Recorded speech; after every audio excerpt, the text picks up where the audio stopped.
भारत हमेशा से एक हिंदू प्रधान देश रहा है, लेकिन एक समय ऐसा था जब पूरे भारत में बौद्ध धर्म फैल रहा था। तब पंडित पुष्यमित्र सुंग ने हमारे हिंदू धर्म को मिटने से बचाया। आखिर ऐसा क्या हुआ जो हिंदू धर्म संकट में आ गया था?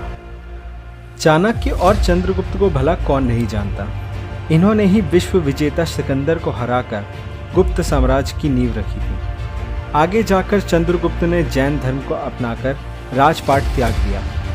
इसके बाद सम्राट अशोक ने गुप्त साम्राज्य को बहुत आगे तक बढ़ाया, लेकिन कलिंग युद्ध के दौरान हुए मारकाट को देखकर सम्राट अशोक का हृदय परिवर्तन हो गया और उन्होंने बौद्ध धर्म को अपना लिया।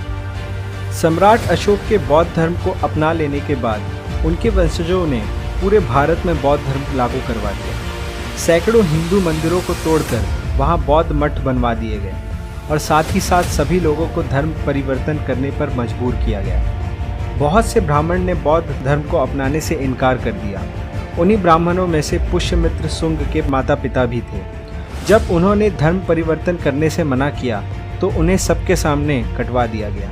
पुष्यमित्र सुंग ने अपने माता पिता को अपनी आंखों के सामने मरते देखा।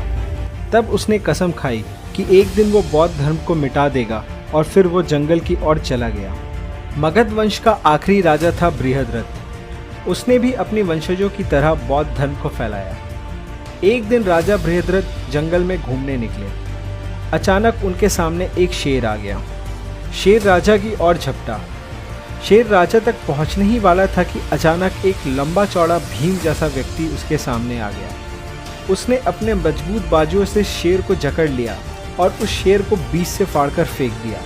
यह देखकर राजा बृहद्रथ बहुत प्रभावित हुए और उसे अपना उपसेनापति बना लिया। वो व्यक्ति और कोई नहीं बल्कि पुष्यमित्र सुंग ही था।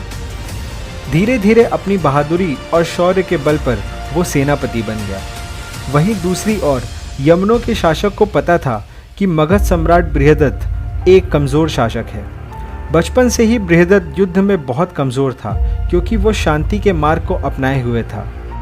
आखिर वो दिन आ ही गया जब यवनों ने लाखों की सेना के साथ मगध पर आक्रमण कर दिया। पुष्यमित्र सुंग समझ गया कि राजा युद्ध के पक्ष में नहीं होंगे, इसलिए वो राजा के बिना आज्ञा लिए ही सेना को जंग के लिए तैयार करने लगा। जब राजा को यह बात पता चली तो उन्होंने पुष्यमित्र को चिल्लाते हुए कहा कि तुम किसके आदेश पर यह सेना तैयार कर रहे हो। तब तक पुष्यमित्र का पारा चढ़ गया था। उसने बिना कुछ सोचे समझे अपनी तलवार को निकाला और पूरी सेना के सामने बृहद्रथ का सर धड़ से अलग कर दिया। उसने सेना की ओर देखकर कहा, ना बृहद्रथ महत्वपूर्ण था और ना पुष्यमित्र महत्वपूर्ण है। केवल जो महत्वपूर्ण है वो है हमारी मातृभूमि मगध। क्या तुम सब अपनी मातृभूमि के लिए रक्त बहाने के लिए तैयार हो? उसकी शेर जैसी गरजती आवाज़ को सुन के पूरी सेना में जोश आ गया और वे बोले, हाँ हम तैयार हैं।